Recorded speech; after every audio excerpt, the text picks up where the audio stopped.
Good morning. দেখতেই পাচ্ছ আমরা দক্ষিণেশ্বর চলে এসেছি। ব্রিজ থেকে দেখাচ্ছি দক্ষিণেশ্বর মন্দিরটা কেমন লাগছে। এই যে আমরা স্নান ফান করে নিয়ে এবার মন্দিরে পুজো দিতে যাচ্ছি, ভোগ কিনতে যাচ্ছি। এইবার দেখতে পাচ্ছ এই যে দক্ষিণেশ্বরের মন্দিরটা, তোমাদের দেখে কেমন লাগছে বলবে। আর এই যে আবার আদ্যাপীঠে আমরা চলে এসেছি। এই যে হচ্ছে নাগেশ্বর আদ্যাপীঠে মন্দিরে আমরা পুজো দিয়ে দিয়েছি, দিয়ে এটা নাগেশ্বর মন্দিরে প্রণাম করে নিচ্ছি। আর শিব মন্দিরে, এটা শিব মন্দির জোড়ায় জোড়ায় যেতে হয় নাকি, আমি এটা শুনেছি।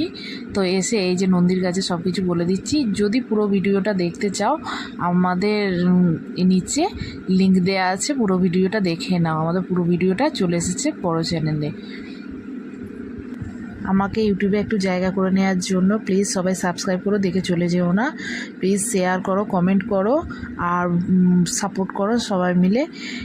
তাই বলছি, এই যে নাগেশ্বর মন্দিরটা ঘুরে দেখাচ্ছি তোমাদের।